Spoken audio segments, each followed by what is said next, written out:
प्रणाम। मैं जदुवंशी।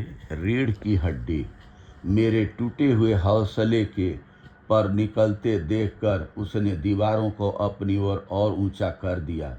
भारत के संविधान को उसके नागरिकों का शुक्रगुजार होना चाहिए कि लाख बाधाओं के बावजूद लोकतंत्र पर उनकी आस्था बरकरार है और वे चुनावी प्रक्रिया में पूरे उत्साह से हिस्सा लेते हैं।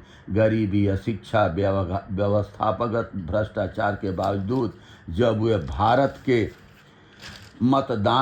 मतदाता बने रहना चाहते हैं तो उनके लिए चुनाव आयोग अपनी दीवार और ऊंची कर दे रहा है। मतदान का दिन, नतीजों का दिन, उम्मीदवार, वादे इरादे सब घोषित हो चुके हैं। अगर कोई काम अधूरा है तो वह मतदाता सूची का काम।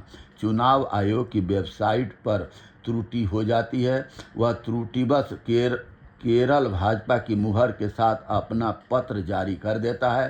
संसाधनों से भरे संस्थान की इतनी गलतियों के बरबक्स लोकतंत्र की रीढ़ की हड्डी बचाए रखने में जुटे संसाधन विहीन नागरिकों पर बेबाक बोल। एक समय सिस्टम ने गलती से यह दिखाया कि राज्य के सभी मतदाता विचाराधीन हैं, जबकि ऐसा नहीं था। यह केवल एक त्रुटि थी। मीडिया रिपोर्टों के मुताबिक यह एक चुनाव अधिकारी का बयान है।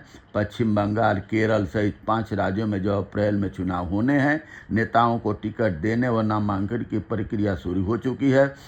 तब भी बंगाल में मतदाताओं का एक तबका इस बात को लेकर विचाराधीन है कि वह ताज़ा चुनाव प्रक्रिया में मतदाता है या नहीं।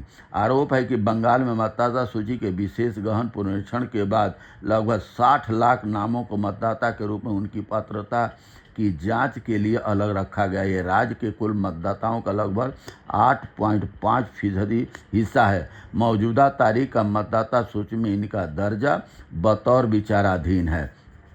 देश की सीमाओं के अंदर घुसपैठी आ गए तो इसके लिए किसी भी तरह से नागरिक या मतदाता जिम्मेदार नहीं है। फिर बिहार से लेकर बंगाल तक चुनाव आते ही घुसपैठियों का मसला कैसे आ जाता है। मतदाता और मतदाता सूची चुनाव की रीढ़ है। देश के संविधान को यहाँ के नागरिकों का शुक्रगुजार होना चाहिए कि उसने खुद पर कई मुसीबतें झेलकर गणतांत्रिक व्यवस्था की रीढ़ की हड्डी को बचाए रखा है। अपनी मजदूरी कटवाकर, घंटों कतार में खड़े रहकर, भीड़ भरी ट्रेन में सफ़र करके वह देश की संवैधानिक गणतांत्रिक व्यवस्था से जुड़े रहना चाहता है। इस देश का लोकतंत्र उन नागरिकों के भरोसे बचा है जो आपके पक्षपात के इतने आरोपों, इतनी गलतियों को नज़रअंदाज कर मतदान करने निकलेगा। चुनाव आयोग से अनुरोध है, कृपया इस रीढ़ की हड्डी को तोड़ने का काम नहीं कीजिए।